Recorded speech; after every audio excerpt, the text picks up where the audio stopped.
So I've been selling online for a few years now, and Etsy is one of those platforms where the learning curve is super steep and difficult at first, but once you get it, it becomes super easy. When I first tried selling on Etsy, it would take me hours hunched over my laptop trying to get just one listing posted for sale.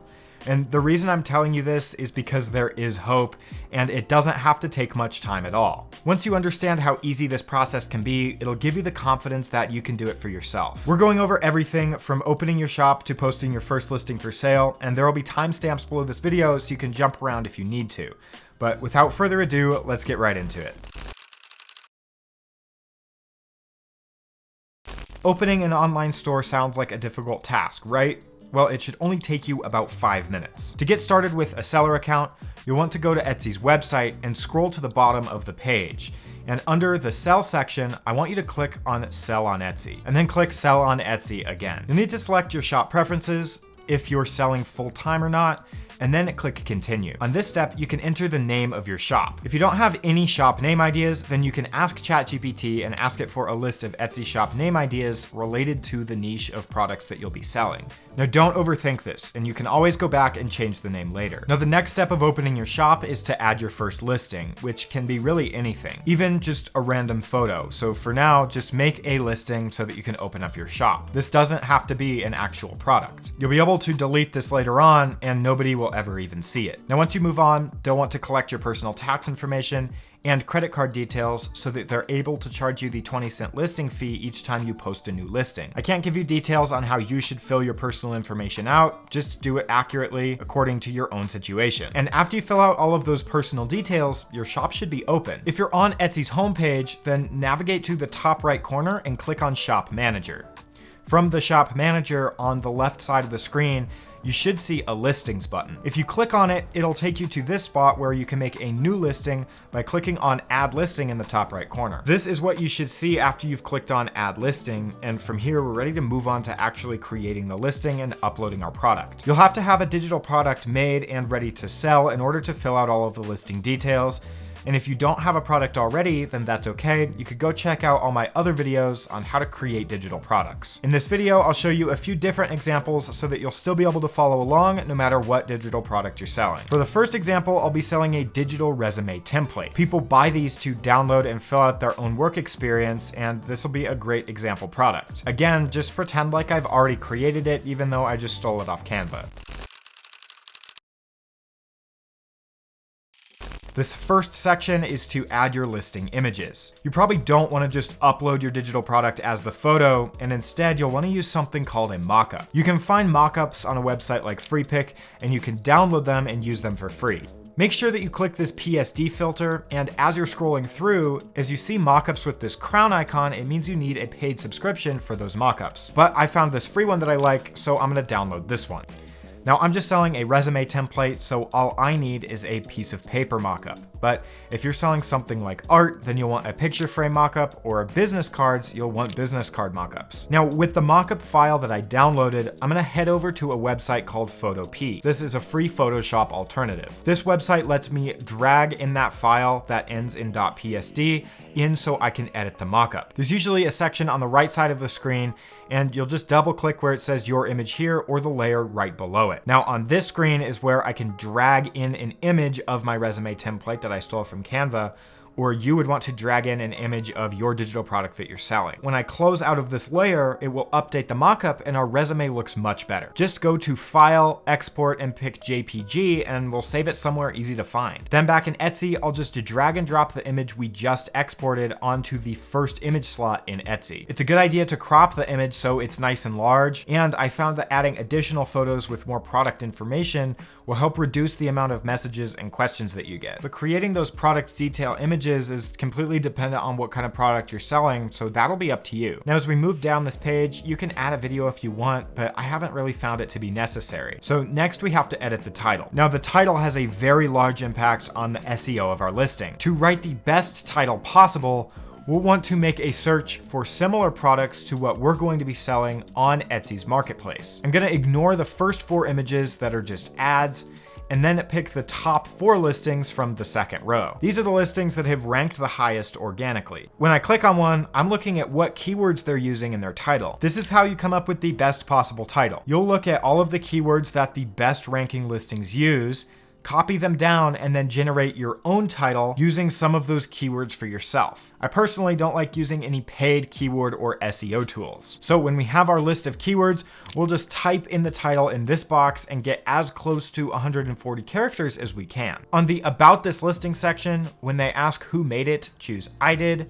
what it is, a finished product, and when did you make it. If it's a custom logo or something, for example, you may choose made to order. Otherwise, it'll just be the most recent year. For the category, you'll just want to put whatever product you're selling. We can skip pretty much all of these other sections down to the renewal options. I like setting my listings to manual, and for the type of product I'm selling, today we're doing digital products. And then down here is where I'll put in the description of my product. I've never seen a big impact of the SEO from the description. So my recommendation would be to put more effort into great titles and tags, and then create a good description that you can just reuse on all of your digital products. For now, I'm just going to put the title of my product in the description. We want to skip pretty much everything else except for the tags section. Now, here's how to get the best tags for your listing. We can go back to those top listings that we just looked at for the title keywords, and at the bottom of the page, you should see this section called Explore Related Searches. Each one of these little bubbles is a different tag, so we'll want to make note of what tags the top few listings are using and make up a combination of our own tags to use in our own resume listing. Again, make sure it's just a combination of tags from the top 4 listings that ranked organically in search. Just make sure that you don't copy anyone directly. Then when we come back to our own listing, we can type our tags out in the tag section, making sure to use all 13. I don't pay for Etsy ads because always using great title and tags ranks me high in organic search. The next section is pricing. To pick a good price, again, we'll just look at what's already working. All of the top listings are selling for around $7 to $8. Now, I always run a sale, so keep that in mind when you're pricing your product. If you're always going to be running a 50% off sale, you'll need to double the price of your product. So to sell my resume template at $7.49, I'll need to list it at $14.98 before I run a 50% off sale. Just set your quantity to $9.99, and you don't need an SKU number for a digital product. The personalization section is only used if you're selling something custom, like a custom logo, and this allows the customer to leave instructions for exactly what they want. Otherwise, just keep this set off. Congratulations if you've made it this far, because this is the final step, which is uploading your digital product. On screen, I have an example of my digital resume template in a document and a PDF.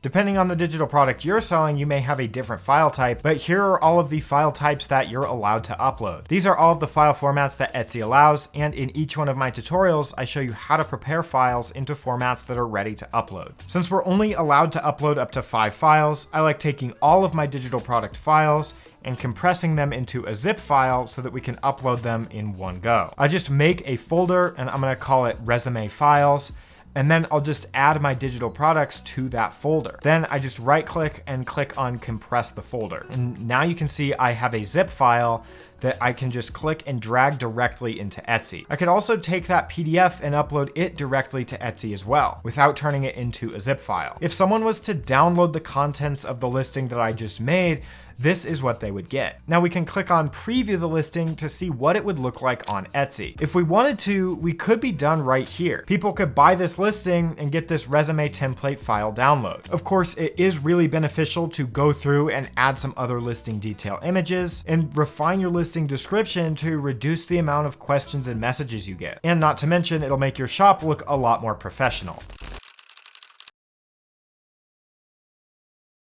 Now, in some cases, you won't be able to upload your files directly to Etsy because they'll be too large or they'll take up too much storage. This is really common if you're selling something like art. Instead of being able to upload those files directly to Etsy, we'll have to upload them to a different website, like our Google Drive or Dropbox, and then we'll put a link to those uploaded files into a PDF, and that PDF will be the downloadable file on Etsy. This way, when a customer orders that digital download, they'll get a copy of the PDF PDF with a download link to the file that we uploaded on Google Drive or Dropbox. To do this, on Canva, go to Create and pick A1 document. Now, I just chose a pre-made layout, but you can style this however you want it to look. I just made sure to make the word download big and right in the middle of the page so that it's easy to click on. Now, when I double click and highlight the text, I'm able to add a link to it. So now let's upload some example art to Google Drive since it's free to use. Again, assuming your art is already prepared, I've got videos on this. You'll want to take that folder that has all of the art in it and just drag it into the Google Drive. When this file appears, I'll just click on these three little dots, and then I'm gonna click Get Link, and then I can just copy the link. Back in Canva where we just were, with that download text still highlighted, I can paste in the link and just hit enter. Then I just click on the share button in the top right, click download, and make sure that standard PDF is selected. Then I'll just save it to my computer. Open up the PDF we just created and click on the download link we added to make sure that it takes me to the Google Drive folder with those images that I uploaded. Now I can upload that art downloads PDF directly to Etsy, and if someone likes that artwork, they could buy the digital download and they would get the same PDF, and by clicking the download link, it would take them to my Google Drives folder. This is the same method you would use if you want to share a Canva template link, except instead of adding the link to the Google Drive, you would put the link to the Canva template instead. Now, inevitably, there are several concerns that will come up with this as well. For example, will people steal my artwork and try and sell it on their own? I mentioned this before, and you guys seemed to worry that if you sold a digital download link to somewhere like Google Drive, that people would share that link with other people or try and sell it themselves. But in reality, it's just a digital file, so they could email it to someone else if they really wanted to. They don't necessarily have to have the download link. Even if the product is downloaded directly from Etsy, they could still share it as much as they wanted to, and you wouldn't really have any control over that. If someone steals your artwork and tries to post it to sell somewhere else online, a lot of the times there are legal tools on those websites that you'll be able to use to deactivate their listings. If you're seriously worried about people downloading and stealing your work, then I'd just recommend selling a physical product instead. There's a lot of easy options to do that as well. Do you need to run Etsy ads? I personally don't like using Etsy ads. I've used them before and spent hundreds of dollars trying to get them to work, but I'd much rather use Etsy's organic traffic since they're already bringing millions of visitors to the website. And if I'm gonna pay to run ads, then I'm just gonna run ads to a Shopify store where I can sell my products on my own website. How long will it take to get sales? It can take a while to start getting traction on Etsy. It really depends how many listings you're able to post in a certain amount of time. You'll have to consistently post new listings for sale, and the more listings you post, the better the products will become and the more sales you'll get. Some of the most successful shops have hundreds of listings, so if you're serious about this, you should make that your goal. This whole listing process can be done really quickly once you get the hang of it. I hope you found this video helpful. Be sure to subscribe and follow me online, and as always, I'll see you soon.